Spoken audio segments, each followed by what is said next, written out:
I'm Arthel Neville, and you're in the strategy room. It was once assumed Hillary Clinton would easily win the Democratic nomination, but some of her 2016 challengers are starting to get noticed. Vermont Senator Bernie Sanders is gaining traction within the Democratic Party, and it's showing.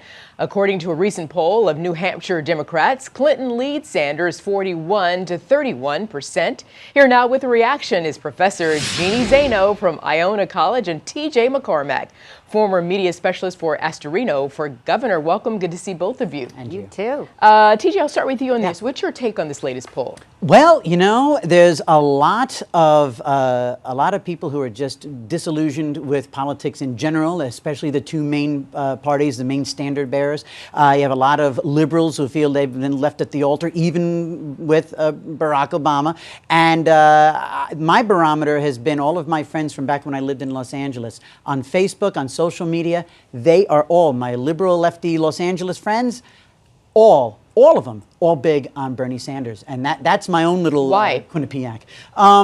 You know what? Again, I think for those reasons. I think the fact that, that they feel that President Obama has not been liberal enough. Yeah, I was just wondering, I heard your explanation. I was just wondering if they gave you a reason to be pro-Bernie. Well, also the pro-Bernie is a vote for Hillary is a vote for the same. And they really believe that Bernie Sanders is a change. That's what it is. Jeanne, let's hear your voice. Yeah, you know, I do think that Bernie Sanders is doing a good job speaking to people. His expectations are low, and when your expectations are low, he came in, people thought it was something of a joke. He wouldn't be able to challenge her. So any kind of momentum he gets in these polls, and it's not just New Hampshire, we've seen it in Wisconsin, we've seen it in Iowa, it's going to matter, and the Clinton campaign has got to take notice.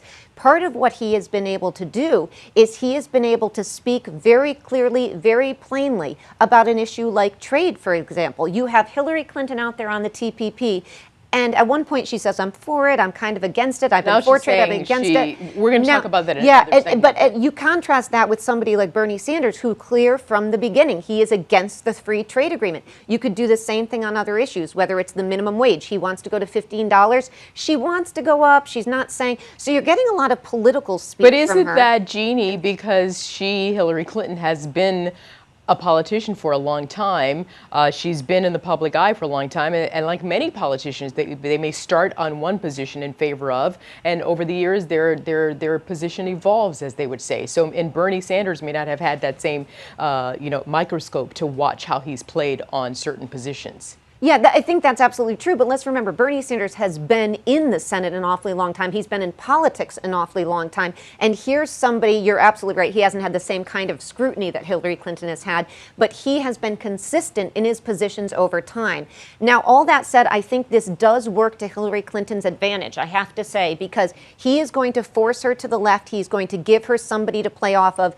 At this point, it's not credible to think he has any shot of winning. Now, that could change because we have a long way to go, but I think this could work to her advantage because it does help her, and from policy. TJ, let me give you a specific question. Yeah. Jumping off what Jeanne just said. First of all, can Bernie or anybody force Hillary to change her position? A, and then B, can Bernie Sanders, could he win primaries and caucuses next year? Well, I think I'll go the second one first. He's a Vermont guy, and we're talking about New Hampshire. He's, a very fiercely independent New Hampshire. She did not do well. She finished third in Iowa back in 2008. The last time that she was the last time it was a coronation for her. The first question, I think people can easily have to force Hillary a certain way because, again, she came in, she's almost a blank canvas right now because, again, this coronation, this assumed nomination has sort of left her wide open, and, she's on the defensive already, albeit from a Bernie Sanders, but she's already answering his challenges, and we'll talk about that in another segment. Okay, we ended there. I thank you both, to TJ and Jeanne, and check out foxnews.com for more on the 2016 presidential race. I'm Arthel Neville. Thanks for watching.